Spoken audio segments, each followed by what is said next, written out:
Bismillahirrahmanirrahim.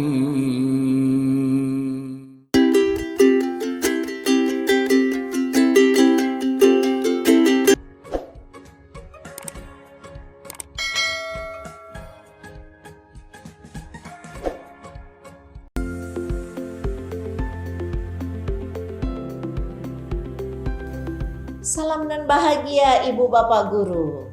Selamat datang kembali di modul kurikulum. Kali ini kita akan belajar tentang kurikulum dalam pembelajaran. Pada materi sebelumnya kita sudah belajar bahwa kurikulum dapat berubah dan beradaptasi sesuai dengan kebutuhan dan kondisi satuan pendidikan. Bagaimana dengan implementasi pengembangan kurikulum di satuan pendidikan?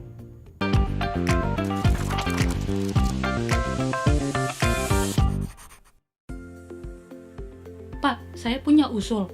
Bagaimana jika rapat menjelang tahun ajaran baru, kita sekalian membahas evaluasi pelaksanaan kurikulum operasional sekolah kita? Memangnya ada apa dengan kurikulum sekolah kita? Ada yang salah? Tidak, maksud saya, setiap satuan pendidikan sudah diberi kewenangan oleh pemerintah untuk mengembangkan kurikulum operasionalnya. Itu berarti kurikulum sifatnya dinamis, yang artinya kurikulum dapat mengikuti perubahan zaman dan kebutuhan sekolah. Maka seharusnya secara berkala kita evaluasi. Begitu ya? Iya Pak, sebab pengembangan ini berpengaruh sekali akan arah sekolah kita ke depannya. Betul juga ya Bu, sepertinya sudah waktunya kita mengevaluasi kurikulum operasional ini. Benar Pak. Baik, kalau begitu kita coba untuk agendakan kegiatan ini. Coba kita catat komponen yang akan dibahas dalam rapat kurikulum operasional satuan pendidikan. 1. Visi. Ini sebagai tujuan jangka panjang sekolah dan nilai-nilai yang mendasari pembelajaran agar murid mencapai profil pelajar Pancasila ya. 2. Misi. Sebagai cara sekolah dalam mencapai tujuan. Apalagi ya Bu? Tujuan sekolah juga Pak. Kita evaluasi tujuan akhir dari kurikulum sekolah. Baik, saya sudah catat.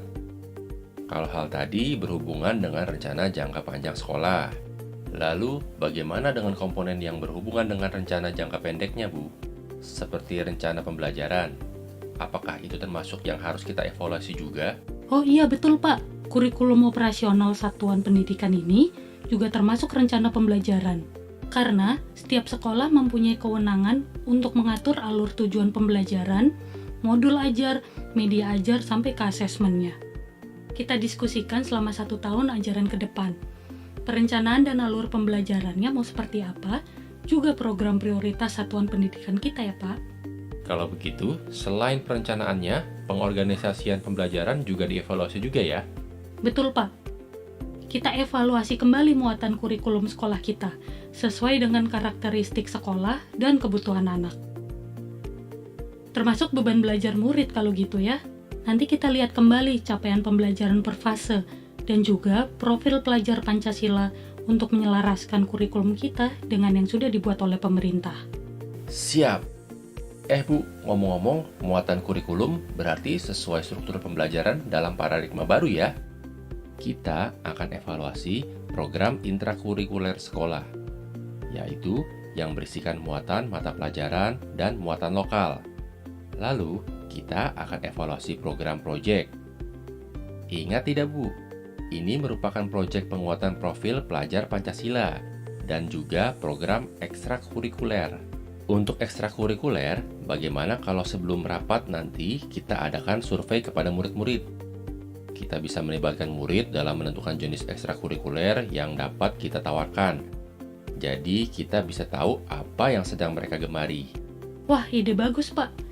Nanti kita juga dapat bekerja sama dengan alumni sebagai pelatih, narasumber, atau mungkin dapat memberikan pelatihan ke guru-guru, supaya kita juga punya bekal dalam membimbing di ekstrakurikuler itu. Wah, siap Bu. Saya coba catat juga ya. Apa bisa ya Bu, kita punya ekstrakurikuler belajar menjadi wirausahawan? Fokusnya membuat dan memasarkan makanan khas kota kita. Sangat mungkin Pak.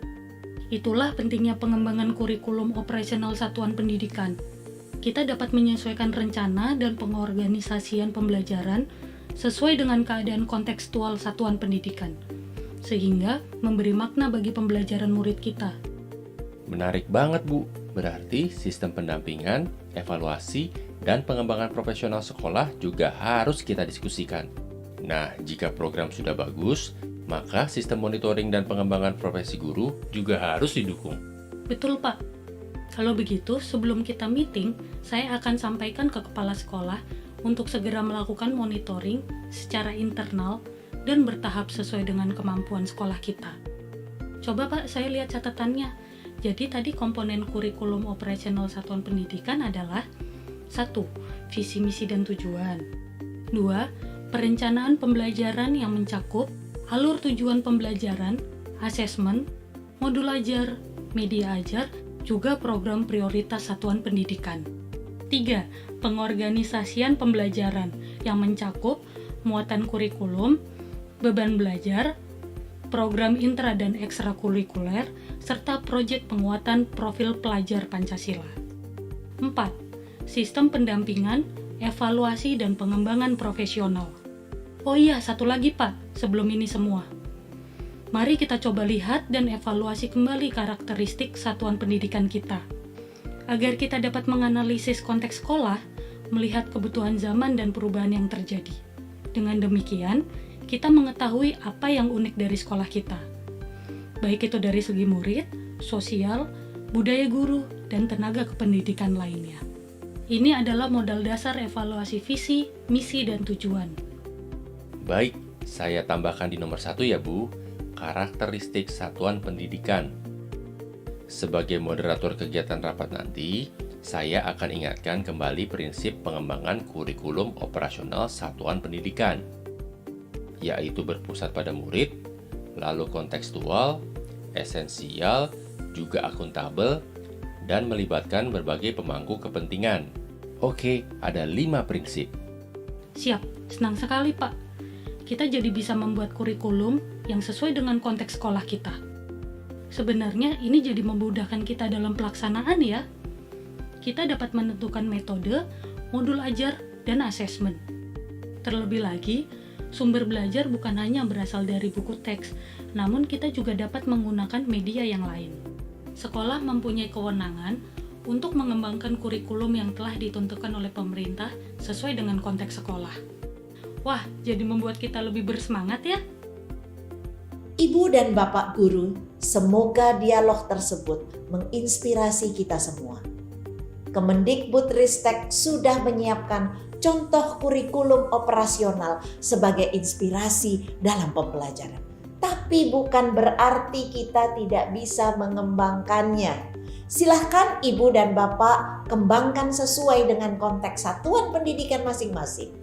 Dokumen kurikulum operasional satuan pendidikan sangat dinamis, mengikuti perubahan dan kebutuhan. Dokumen ini dapat diperbaharui secara berkesinambungan, menjadi referensi dalam keseharian, direfleksikan, dan terus dikembangkan.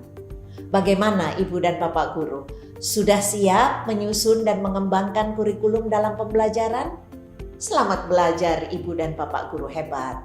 Salam dan bahagia.